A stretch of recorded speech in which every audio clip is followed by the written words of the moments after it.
j'ai tendance à aborder la fermentation, la vinification, comme un cuisinier et non pas comme un œnologue. Alors ça m'est venu très jeune, c'est une chose que j'avais remarqué. Moi, je suis pas issu du sérail bordelais. Je viens d'un pays où il n'y a pas de vin, où on fait de la bière. Et donc, pour moi, le métier du vin, ça a été une totale découverte. Et il y a un truc qui m'a frappé au départ, c'est que avant les vendanges, à la fin de la saison viticole, donc on a la récolte qui mûrit tranquillement et il y a il y a une espèce de sacralisation de la grappe, quoi. On passe dans les vignes, on les regarde, dès qu'il y a un bobo sur un grain, on est un petit peu affolé, on se dit putain, pourvu que ça tienne encore un peu, on n'est pas à parfaite maturité.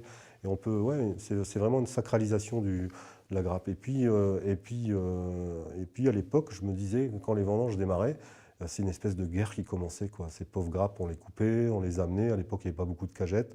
Et ensuite, ça passait dans des machines qui les broyaient, qui les pompaient. Et il arrivait une espèce de purée dans la cuve.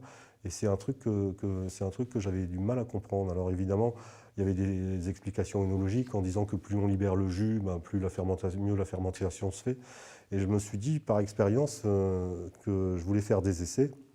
Et Dieu merci, j'avais à l'époque des patrons très open. Et moi, je m'étais dit, si on allait jusqu'au bout de cette sacralisation de la grappe, de ce respect du grain, et qu'on amenait dans la cuve un raisin parfait, qu'est-ce qui se passerait? Et en fait, j'ai découvert un monde totalement différent et je dirais assez merveilleux, même s'il est un peu plus risqué. Et depuis, moi, ça fait maintenant 30 ans que jamais on écrase un raisin. Simplement parce que ça change totalement la philosophie d'extraction, la philosophie de vinification. C'est-à-dire que quand on remplit une cuve, il faut voir, en général, on n'utilise pas de pompe, on utilise des convoyeurs, on ne foule pas les raisins, c'est-à-dire qu'on ne les écrase pas. Donc quand la cuve est pleine, eh ben, c'est juste un spectacle magnifique. C'est une boîte de caviar ouverte avec toutes ces petites graines.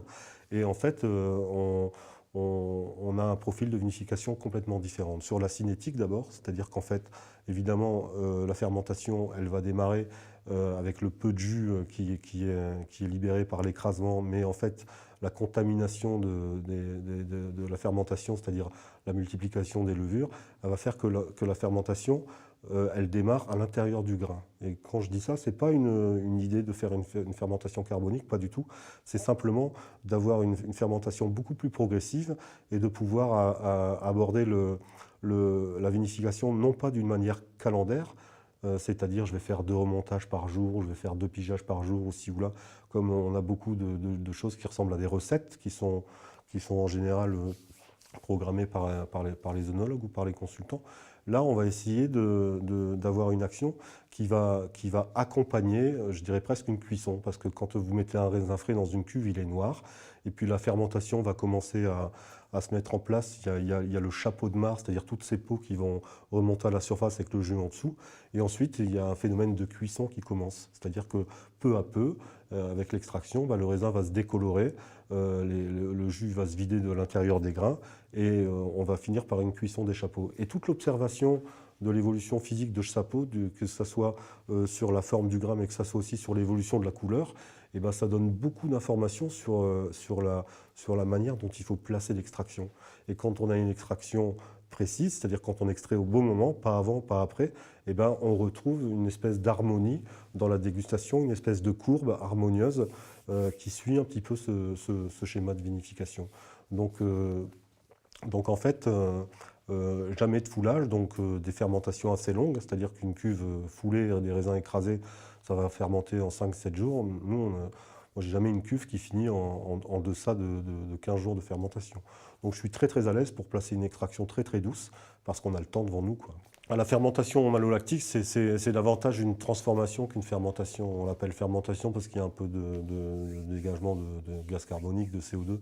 Mais en fait, c'est une fermentation, la deuxième fermentation, qui est un peu mystérieuse finalement. On sait qu'il y a une bactérie lactique, qui va manger un acide pour le transformer en un autre. Le premier n'est pas stable et le second est stable. Donc c'est une fermentation nécessaire, on ne la connaît pas depuis extrêmement longtemps. On sait à peu près comment ça marche, mais ça reste encore assez mystérieux. Donc là encore, elle peut être provoquée, c'est-à-dire qu'on peut acheter des bactéries dans le commerce pour ensemencer ces vins, pour les forcer à faire les malots, ou on peut les laisser se faire naturellement. Donc parfois c'est aussi lié aux bâtiments. Il y a des bâtiments sur lesquels des bactéries, il y en a sans doute beaucoup et il n'y a jamais de problème. La fermentation malolactique se fait assez rapidement. Il y a des endroits où ça veut pas. Donc c'est assez complexe. C'est quelque chose qu'on comprend un peu les contours, mais on ne maîtrise pas totalement tout ça.